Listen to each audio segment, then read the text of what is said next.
My fiancé went on a business trip to another city, and I was the one who booked the hotel for him. The next day, I received a call from the hotel reception. Miss, you left your nightwear in the hotel. Would you like to pick it up yourself? Or should we mail it to you?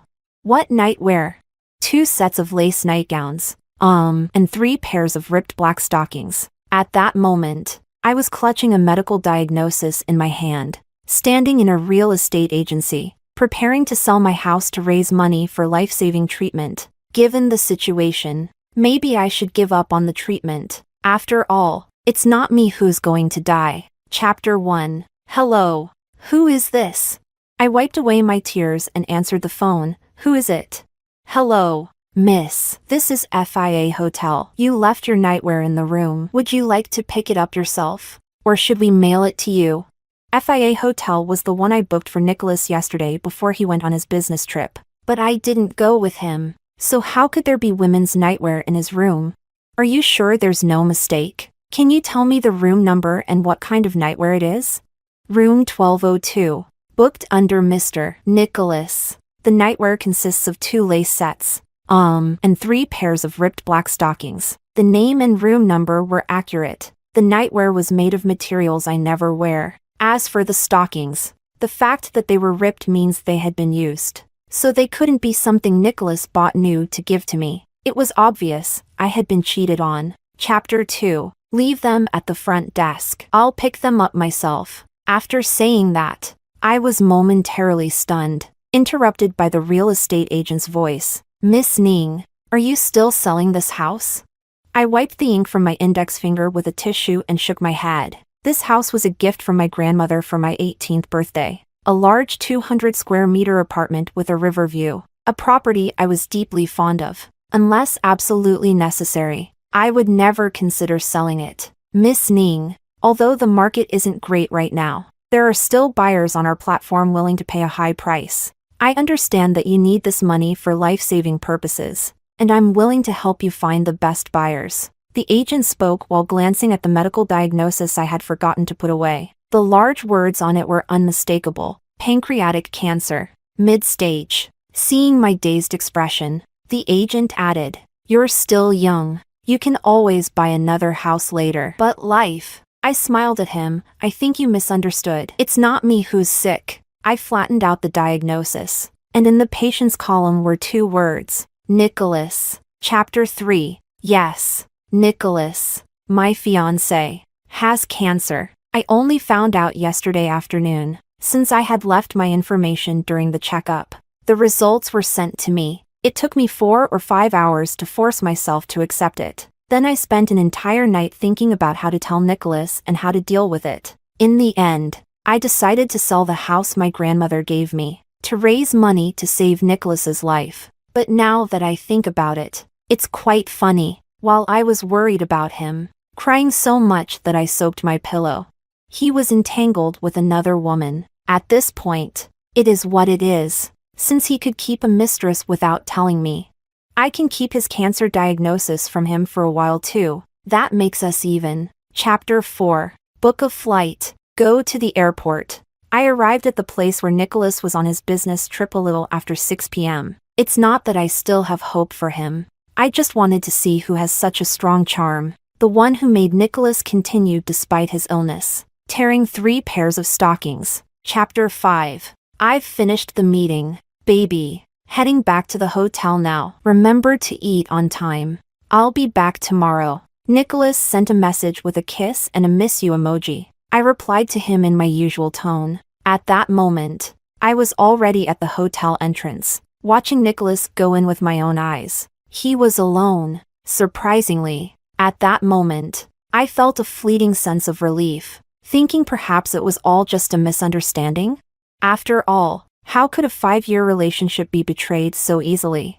But just 10 minutes later, Nicholas slapped me in the face with the truth. He came downstairs, clearly having washed his hair and changed into a clean shirt. The girl waiting downstairs eagerly jumped into his arms, even rubbing her face against his chest. Nicholas pushed her away and looked around. He was indeed cautious, but the affectionate look on his face was undeniable. Chapter 6. I knew that girl. She was Nicholas's neighbor. Her name was Camila. I met her when Nicholas first brought me home to meet his parents. Her mother brought her over for dinner, and when she saw me, she told her to call me sister-in-law. Camila hesitated for a long time, and finally, in a low voice, called me sister. I didn't think much of it, just assuming she was shy on our first meeting. I never imagined that she didn't call me sister-in-law because her relationship with Nicholas was not ordinary. She just didn't want to acknowledge me as her sister-in-law. Chapter 7. I followed them,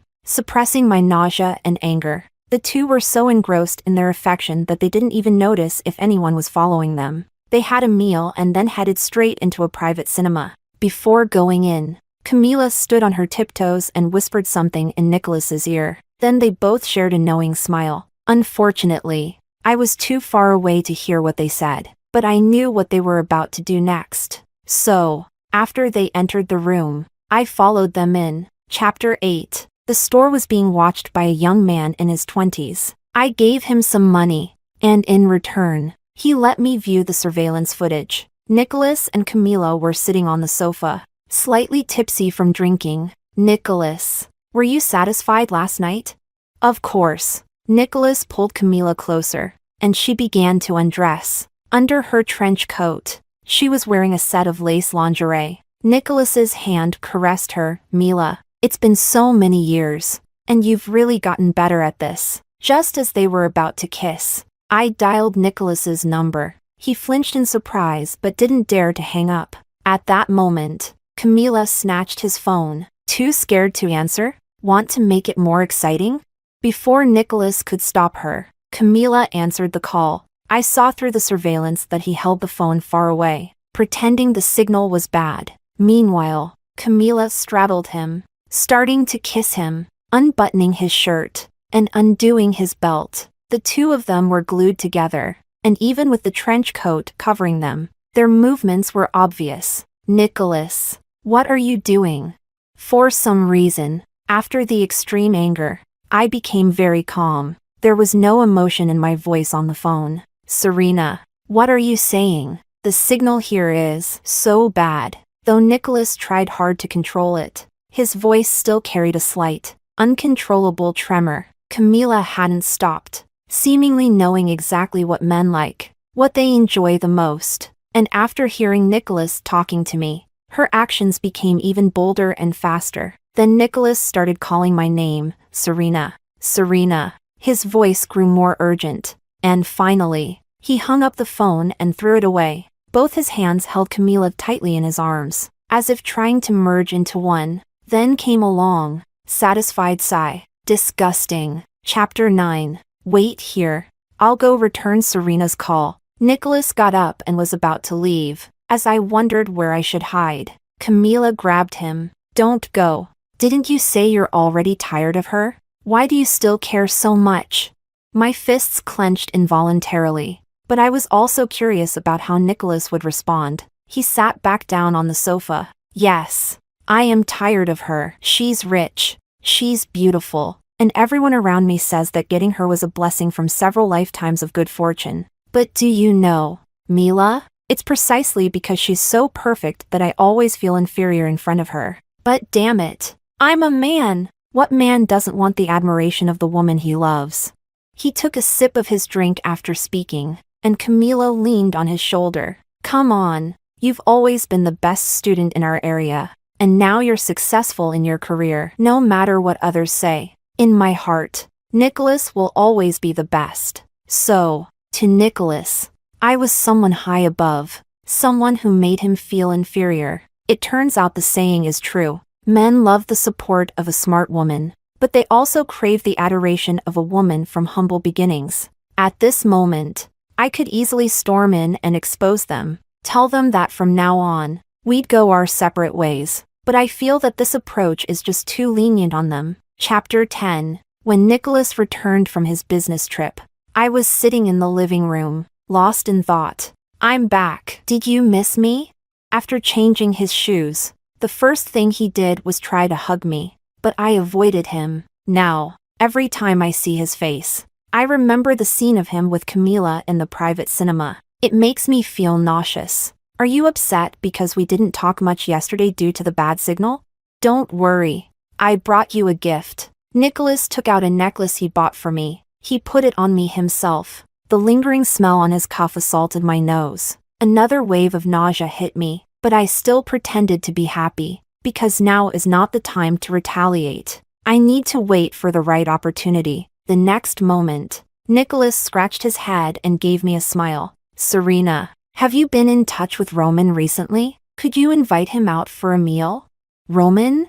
Roman is my childhood friend, the kind you've known since you were in split pants. Over the years, while I stayed loyal to Nicholas, he kept himself busy, changing girlfriends almost every quarter. But this year, he seemed to have settled down a bit. His new girlfriend has been around for 3 whole quarters, which is quite an improvement. I never mocked him for being a playboy, though he often teased me for sticking to the same flavor for so long. Once, he even said that Nicholas and I were like a frog trying to climb up to a swan who willingly accepted it. Nicholas heard that comment and, already disliking Roman, became even more hostile towards him. So, for Nicholas to bring up Roman and suggest inviting him to dinner, I was genuinely surprised. Yes, the vice president of the GU group, your childhood friend, Roman. I need to ask him for a favor. So that's what this is about. Tell me. Well, here's the thing. I have a friend from my hometown who just graduated this year. The job market is tough, and she only has an associate degree, so she's had a hard time finding work. But she's very motivated, and her field of study happens to align with the business at GU Group. So I was hoping my baby could help out and introduce her. Nicholas has always been a bit proud. When I secretly arranged a job for him, he was upset for days, feeling I had hurt his pride. Now he's asking me for help for someone else, which means this person must be very important to him. Who is it? Camila. My eyes brightened as if I had just spotted prey about to walk right into a trap. Of course. Chapter 11. I didn't expect to run into Camila so soon. To thank me for agreeing to introduce her, she suggested taking Nicholas and me out for dinner. At the table sat the 3 of us, Nicholas, Camila, and me. Each of us had our own thoughts, yet we all pretended as if nothing had happened. Serena, thank you so much for agreeing to help. I'd like to propose a toast to you. Camila raised her glass. I looked at this girl, who had just turned 19. She was 10 years younger than Nicholas, and anyone would think they were just a simple pair of siblings from the same village. But the truth was that their relationship was more disgusting than anyone could imagine. I linked my arm with Nicholas's. Nick, I can't drink. What should I do? Nicholas was momentarily stunned but then smiled and patted my head. It's okay. I'll drink for you. Thank you. Nick, you're the best. Maybe to ease my suspicions. After I said this, Nicholas even leaned in and kissed my cheek. But Camila's expression across the table was no longer as composed as it was at the beginning. That still slightly childish face visibly showed a trace of anger. She quickly downed several more glasses. You two seem so close. Unlike me, struggling out there all alone. I really hope one day I can have a boyfriend like Nicholas, who can openly treat me well. Not like now, hiding like a rat in the gutter, only able to sneak glimpses at other people's happiness. The meaning behind her words was quite clear, which made Nicholas panic a bit as he tried to stop her. Mila, you've had too much to drink. But Camila seemed determined, drinking one glass after another until she was completely drunk. Chapter 12. I arranged for someone to take her back to the hotel, while I drove Nicholas home. His phone was with me, so when a call came in halfway, I answered it. Nicholas, where are you? I've had too much to drink. I just heard someone knocking on the door, and I'm so scared. Camila's sobbing voice came through the phone. Nicholas, sitting in the passenger seat, visibly tensed up. What's wrong, Mila? I'm here. He reached out to take the phone, but I pretended my hand was shaky, letting the phone slip to the driver's side door. The speaker was on, and her voice kept coming through. Nicholas, are you really going to abandon me? Why did you shield her from drinking today? Were you doing it on purpose to show me? I'm so hurt, you know? Nicholas panicked, glancing at me cautiously. She's just drunk and talking nonsense. Serena, hang up the phone. Please? You said it yourself. It's just nonsense. Don't worry. I won't take it to heart. But the voice on the other end continued. Stop pretending to be so generous. If you're so confident, don't let Nicholas protect you from drinking. Nicholas leaned over, trying to grab the phone, shouting, Camila, you've had too much to drink. She's your sister-in-law. Of course. I should protect her from drinking. Don't say things that could cause misunderstandings. But there was no sign that the person on the other end was going to stop. Nicholas's attempts to grab the phone became more frantic, with almost half of his body leaning over to the driver's side. With his interference, I could no longer hold on to the steering wheel. The car's trajectory twisted out of control. With a loud bang, we crashed into the truck ahead. Chapter 13. When I woke up, I was already in the hospital. Nicholas sat by the bedside, looking utterly defeated. Seeing me open my eyes, he dropped to his knees with a thud. I'm sorry, Serena. It's all my fault. I caused the death of our child. You can hit me, curse me. The child was gone. Yes. I had known I was pregnant for a month. I had wanted to tell Nicholas then, but he was frequently traveling for work during that time, and I couldn't find the right moment. Later, I discovered Nicholas was cheating on me. At that point, I even considered giving up the baby, but in the end, I decided to keep it. I wanted to give all my love to the child. I had even planned out how I would raise her. I would shower her with money and love, take her to eat the best food, play in the best places, and she would only need to grow up freely and live a carefree life. But that opportunity was gone. Please stop crying, okay? It's all my fault. It's all because of me. Nicholas started slapping himself. I stared blankly at the ceiling, and after he had hit himself over 10 times, I reached out and stopped him. He grasped my hand and shouted towards the door. Get in here, now. Camila dragged herself in. Her head hung low the entire time. Serena, last night I was drunk, and everything I said was just drunken nonsense. I've been single for so many years, and seeing how in love you two are, it upset me. So I said those things. I'm sorry. But please believe me, Nicholas and we're just neighbors who grew up together. Nicholas echoed her. Serena, please believe me. I looked at the two of them. Lying through their teeth was something they had mastered, and there was no doubt that they were responsible for the death of my child. But I still smiled faintly. I never doubted you. Hearing this, the two of them sighed in relief, and Nicholas quickly asked, then, Mila, can she still work at Roman's company? Of course. Chapter 14. I fell into a deep sleep, and I had a dream. I dreamed of Nicholas from a few years ago. Back then, he had failed his postgraduate exams and struggled to find a job, but he never complained to me about these hardships. Instead, he told me with great determination, I will work hard enough to be worthy of my Serena. When he received his first paycheck, he bought me a Coach bag. When he gave it to me, he had an embarrassed look on his face. I can't afford the brands you usually carry right now, but trust me, someday I will. Serena, in the future, all my money will be yours, and so will my heart. Later, I couldn't bear to see him struggle, so I arranged for him to work at my family's company. I even assigned him several projects. Now he's capable of handling things on his own, but his heart isn't the same as before. I slept for a long time, and throughout my sleep, there was a constant dull pain in my heart. It was filled with guilt for the unborn child and regret for the 5-year relationship. When I woke up in a daze, I saw Nicholas and Camila sitting together at the foot of the bed. They were sneaking a kiss. I didn't make a sound. I just silently made up my mind. The child is too lonely down there and needs his father to keep him company. And Camila is too unruly in this world and needs someone to teach her properly. Chapter 15. After we returned from the hospital, Nicholas began to frequently complain of back pain and experienced rapid weight loss. But his mood was quite good.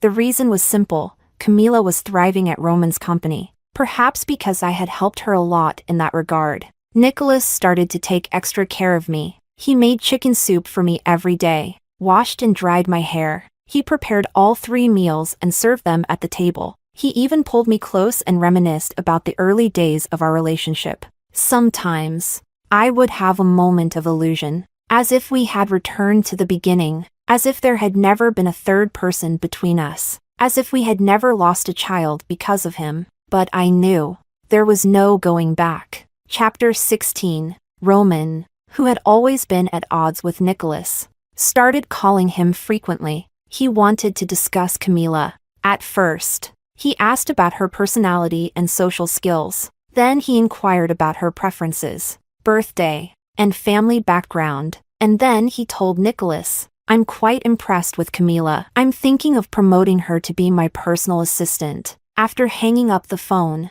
Nicholas was visibly distracted, forcing a smile on his face. "Serena, your childhood friend isn't interested in Mila, is he? Are you jealous?" "No, not at all." Nicholas vehemently denied it. "I just think, since Mila is from my hometown, if she's looking for someone, I should definitely keep an eye on things for her. If you're so concerned, why not just be her boyfriend yourself?" "Serena, I've told you there's nothing between us. Do you really need to say something like that? Do you think just because you lost a child, I have to spoil you forever?"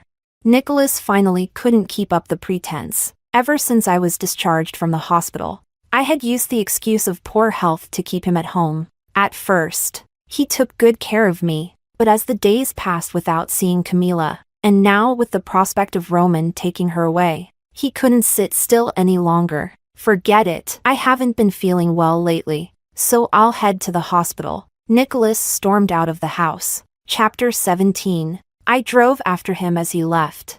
I realized he didn't go to the hospital. Instead, he took a turn and went to see Camila. They entered a private room at a restaurant. I sat in the room next door, and soon after, I heard them arguing. "Are you getting involved with that Roman? Do you even know his background? Do you think you can climb that high?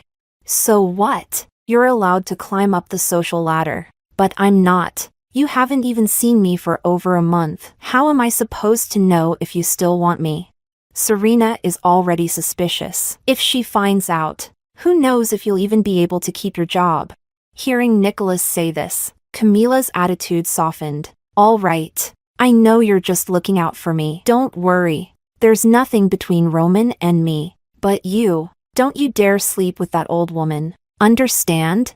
I'm not that desperate. She just lost a child. I find it disgusting." My fists clenched involuntarily. I had been patient for so long, and now it was time to bring out the gift I had prepared for both of them. Chapter 18. At the end of the month, it was Nicholas's birthday. As was customary, his parents would come to the city to have dinner with him. But this year, in addition to his parents, a few other people from his hometown were coming. Apparently, they had heard that Nicholas had helped Camila get a job, so they wanted to ask for his help too. So I suggested that we throw a birthday party at the best hotel in the city. Nicholas thought this was my way of making amends after our last argument and was quite pleased with the idea. On the day of the party, many people showed up. Nicholas and Camila's parents were seated, listening to the flattering words from their fellow villagers, smiling from ear to ear. Nicholas is such a good kid. Never forgets his roots. He's made something of himself and still helps the younger ones from his hometown find jobs. He's always been responsible since he was young. Serena, you're lucky to marry such a capable man. But what about Mila? Nicholas helped her first. No wonder this girl has always followed her Nicholas around, saying she'd marry him when she grew up. Nicholas leaned over and whispered to me not to take it seriously. Then he turned and exchanged a flirty smile with Camila. How ridiculous. A dirty cucumber, who would want it? Halfway through the banquet, Roman arrived, dressed in a sharp suit. With his naturally handsome features, he drew everyone's attention. "Mr. Gu, what brings you here?" Camila, who had been exchanging glances with Nicholas, quickly stood up to greet him. She even pulled out the chair next to her, inviting Roman to sit beside her. She served him food and poured him wine, overly attentive. Seeing Camila and Roman's close behavior, the people around couldn't help but tease. "Mila, is this your boss? He's got the presence of a movie star." "Yes, Mr. Gu, you're still single, right? Mila, you should make an effort. You know, they do look good together." Roman just smiled. But Camila, blushing, served him another dish. As she did, she leaned in close to Roman. I glanced at Nicholas, whose dissatisfaction was nearly visible, but he couldn't afford to show it, so he had to suppress it. After a brief round of small talk, Roman turned the attention to me. Serena, today is Nicholas's birthday, and I heard you've prepared a special gift for him. Why don't you show it to everyone? All eyes turned to me. I took the box from the waiter but didn't open it right away. Instead, I put on the white gloves I had prepared. Wow, she's even putting on gloves to open it. It must be something really valuable. Maybe a gemstone? There was a murmur of excitement in the crowd, and Nicholas smiled sheepishly. Baby, having this party already makes me happy. There's no need to give me such an expensive gift. Camila squeezed in. Serena, it's not about how expensive the gift is. It's the thought that counts. I smiled slightly. Of course it's thoughtful because this gift is something you and I prepared together. Me? Amidst Camila and everyone's confusion, I slowly opened the box. Everyone leaned in curiously to see. Then they watched as I pulled out a pair of ripped black stockings from the box. One pair, then another. A total of 3 pairs, and 2 sets of lace lingerie. Serena, Nicholas and Camila spoke at the same time, their previously smug expressions now replaced with flushed faces. Some who didn't understand the situation whispered to me, Serena, maybe you should give these things in private. There's nothing wrong with it because... I turned to Nicholas and Camila. These are things the two of them used together. The room erupted into chaos, and Nicholas grabbed my wrist. Serena, let's talk about this later, okay? Please. He spoke in a low voice, but his grip tightened, a silent threat. At that moment, Roman stepped forward and pulled Nicholas away. Did you really think you and Serena could still go back to how things were?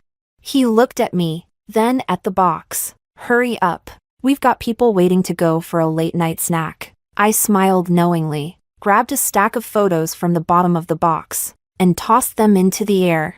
Photos of Nicholas and Camila kissing, holding each other in the private cinema, and their filthy chat logs fluttered down like snowflakes in the banquet hall. Everyone scrambled to pick them up, but the dignity and shame of those two could never be retrieved. How shameless! We thought Nicholas was such a good guy, but it turns out they were having an affair.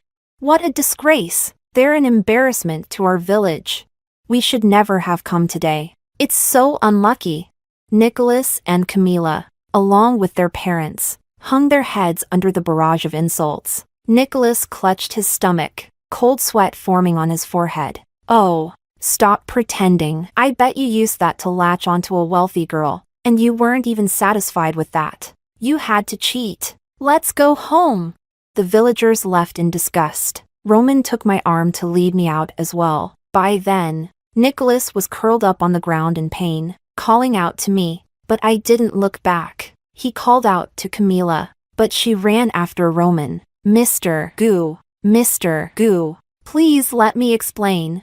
Roman turned, extending his hand to keep her at a distance. Camila, didn't you just ask me why I came?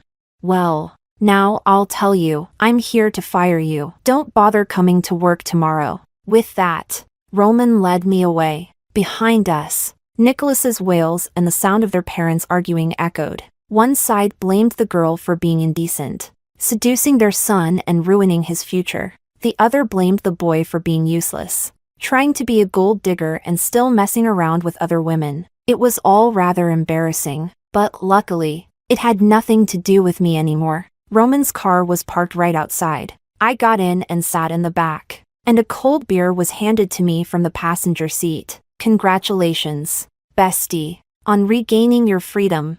It was my best friend, the one who had been dating Roman for 3 quarters. Chapter 19. The next morning, my best friend dragged me out of bed. Get up, or you'll miss the flight. She had booked tickets and planned to take me abroad for a few days of fun. She even packed my luggage. She also handed me a new SIM card. He'll definitely try to contact you, so don't let him ruin your mood.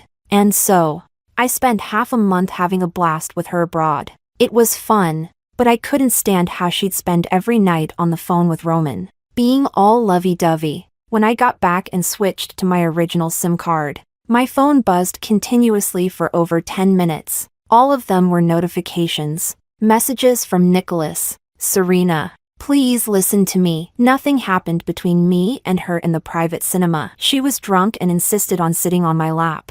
That's all. Those awful things I said weren't intentional. I was just confused for a moment. I'm sorry. The diagnosis came back today. It's pancreatic cancer. Serena, I'm dying. Please. Can you see me one last time? I'm begging you. Before I could finish reading the messages, Nicholas's call came through. You've finally picked up. Can we meet?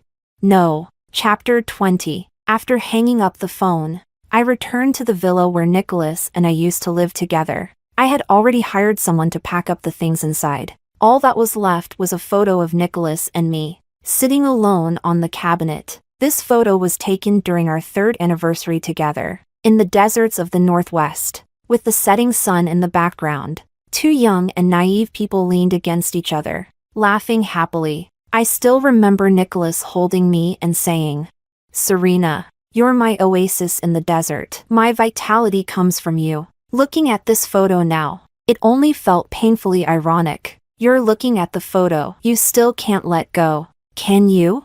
The sudden voice startled me. When I turned around, it was Nicholas. Chapter 21. After not seeing him for half a month, he looked like a different person. His face was pale, his body gaunt. There's nothing I can't let go of. I placed the photo back on the cabinet. But you, shouldn't you knock before entering someone else's house?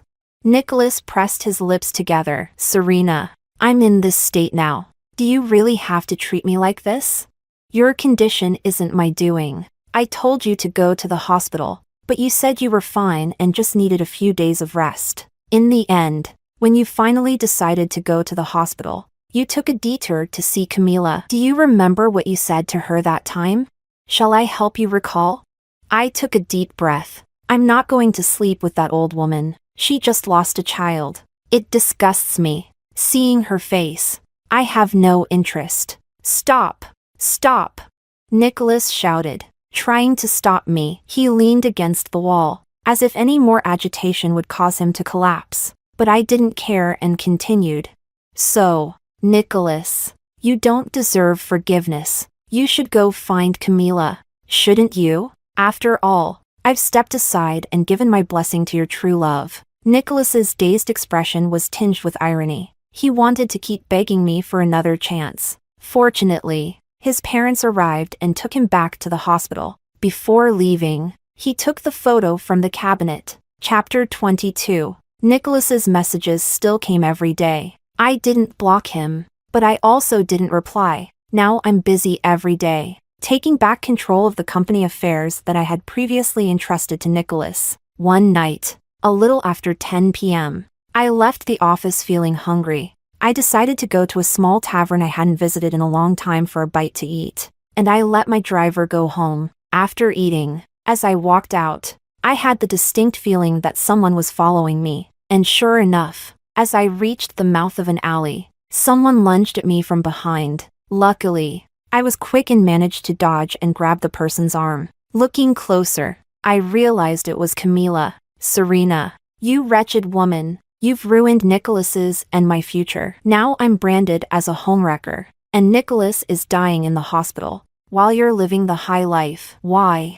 She was almost screaming. I looked at her calmly. Why? Because I have a clear conscience. Unlike the two of you who are disgusting. Spare me the morality speech. Your principles won't put food on the table. Serena, give me 500,000 as compensation, or today, I'll drag you down with me. I've got nothing to lose, but you're a rich girl. If you die, it's you who loses. Camila pulled out a knife, the blade glinting under the streetlights. Just as she was about to attack, someone rushed in and grabbed her. When I first noticed someone following me, I had messaged my best friend. Thankfully, she arrived just in time. Chapter 23. Camila was detained. Nicholas started calling me frantically, begging me to come to the hospital. I figured he still cared about Camila. Otherwise, why would he be so desperate to see me? Just to seek justice for Camila? But when I saw him, the first thing he said was, "Are you still mad? Can you stay with me now?" His words made me want to laugh. "Nicholas, did you really think I was just mad at you? The truth is, you're not worth it anymore. You don't stir any emotions in me. To me, you're just an ordinary passerby." I turned to leave, but Nicholas struggled to his feet and grabbed my hand. "Then think of it as me begging you. I'm begging you to stay with me for the last stretch. I don't want to die alone." His eyes were red. A terminally ill patient. A patient I had shared a 5-year relationship with. Now on the brink of death. Begging me to accompany him on his final journey. To say I wasn't moved would be a lie. But then I thought of my child. Of him saying that he found me disgusting because I had lost a child. I violently shook off his hand. "Your fate has nothing to do with me." Chapter 24. I completely deleted and blocked Nicholas's contact information. When he couldn't reach me, he started calling from different numbers. I blocked each one as it came. Later, his mother sent me a few messages. She said that Nicholas often sat staring out the window, clutching the photo of the two of us in the desert. Whenever the pain became unbearable, he would grip that photo frame tightly, silently staring at the picture of us laughing, lost in thought. Since Camila's release, she had only visited the hospital a few times, not to care for Nicholas, but to blame him for ruining her life. The two of them are now at each other's throats, with Nicholas becoming agitated whenever he sees her, threatening to strangle her. She also said that Nicholas frequently dreamed of me and the child, imagining teaching the child to say mommy and daddy. He often dreams of our past together, murmuring my name in his sleep. Camila has not returned to the hospital or gone back to her hometown. Her scandalous behavior became widely known, leaving her parents disgraced and scorned by their village. In their anger, her parents withdrew all the money Camila had saved over the years and used it to send her younger sister abroad for school. Camila, now destitute, spends her days threatening suicide and quarreling with her parents. Her mental state seems increasingly unstable. I closed my phone and blocked Nicholas's mother's contact as well, because nothing about Nicholas concerns me anymore. Chapter 25. At the end of the month, I attended a wedding. Roman and my best friends. The two of them were just as inseparable as before. Their vows were more touching than ever. Everyone said that Roman, the notorious playboy, had finally settled down, but I knew that they were evenly matched and truly loved each other. I was happy for them. When it came time to toss the bouquet, my best friend deliberately aimed it in my direction, but I made sure to step aside. I looked up at the sky outside. Spring had arrived, and flowers were blooming all along the way. I just wanted to walk this path steadily and securely. Anything else was just decoration, and for me, it was no longer necessary.